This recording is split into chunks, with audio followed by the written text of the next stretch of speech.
Bonjour tout le monde, je vais vous parler aujourd'hui du dernier roman de Frédéric Beigbeder, L'homme qui pleure de rire.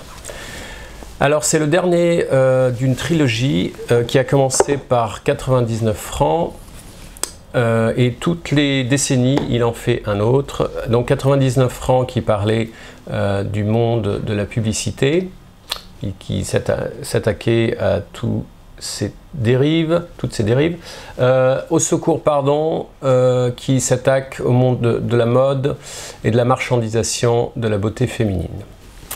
Donc le troisième s'attaque à la satire, donc c'est une sorte de satire de la satire. En gros, il s'attaque à l'omniprésence de l'humour, l'humour à tout crin dans toutes les situations.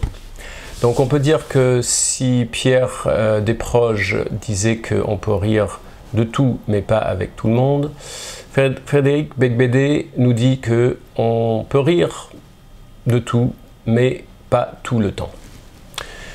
Voilà, donc alors c'est une sorte de pentimento, c'est-à-dire de repentir, comme les peintres italiens qui changeaient l'image et peignaient dessus.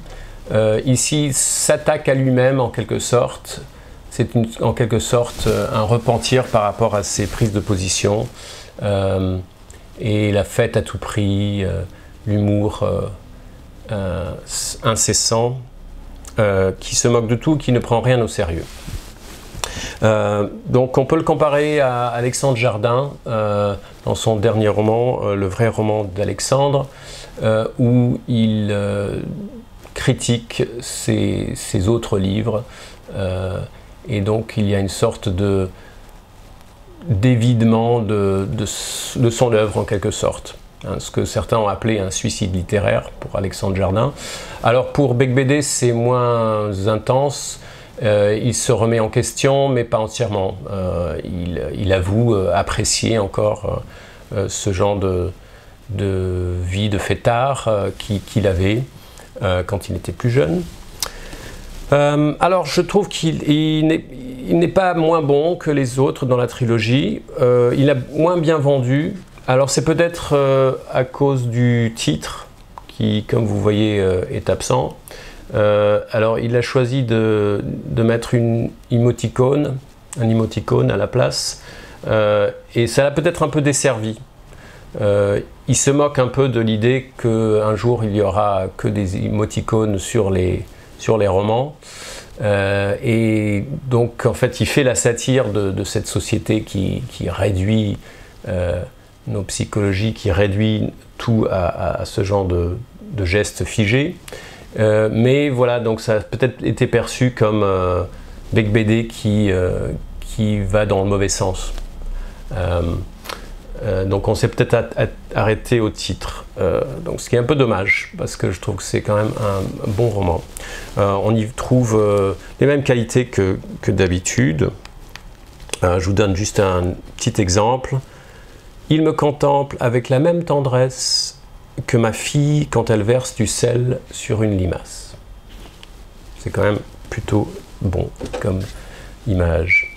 Je suis d'accord quand il parle des romanciers glauquistes et qui nous sauvent un peu de la littérature sirupeuse, hein, les bons sentiments.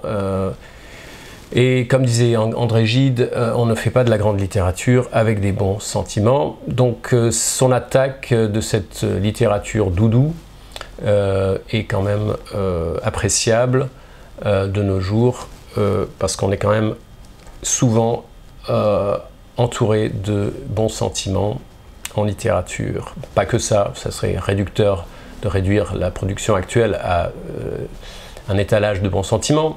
Mais il y en a quand même pas mal, je trouve. Alors, je suis un peu moins d'accord sur ses commentaires sur l'art. Il dit par exemple que depuis Andy Warhol, tout l'art contemporain n'est qu'une blague à prendre au second degré. D'abord, bon, je pense que c'est plutôt Marcel Duchamp qui a initié ça 40 ans plus tôt. Et bon, réduire toute la production d'art contemporain à voilà, ce genre d'humour poète-poète, je trouve que c'est quand même très réducteur dans l'ensemble. Cela dit, je suis assez d'accord avec ce qu'il dit sur l'humour dans ce roman. Il dit par exemple, le bouffon du roi, c'est sain, le bouffon qui devient roi, c'est un nouveau système, le comico-populisme. Donc où il évoque Donald Trump et le Premier ministre anglais. Ce genre d'infotainment, donc absolument à critiquer. Je suis assez d'accord avec sa thèse centrale que voilà, la bouffonnerie en toute chose devient lassante et surtout nuisible. Voilà, alors juste un dernier point sur ce qu'il dit par rapport à l'autodénigrement. Il dit que ça reste le seul dénigrement socialement acceptable. Je suis assez d'accord, c'est en gros avec le politiquement correct, on ne peut plus s'attaquer qu'à soi-même. Heureusement qu'on a encore ça. Donc comme il dit, c'est son fond de caisse, donc pour lui ça va, mais bon, on sent qu'il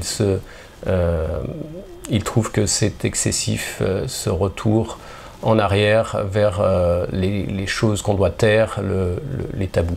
Donc son personnage, Octave Parango, lui permet de dire des choses qu'il ne pourrait pas dire dans la vie. Donc ça me semble assez essentiel de pouvoir dire des choses en littérature, de pouvoir être excessif, de pouvoir voilà, être quelque chose qu'on n'est pas forcément dans la vie. Si on fait une littérature policée et bourrée de tabous, c'est le retour à l'époque victorienne. Merci, au revoir.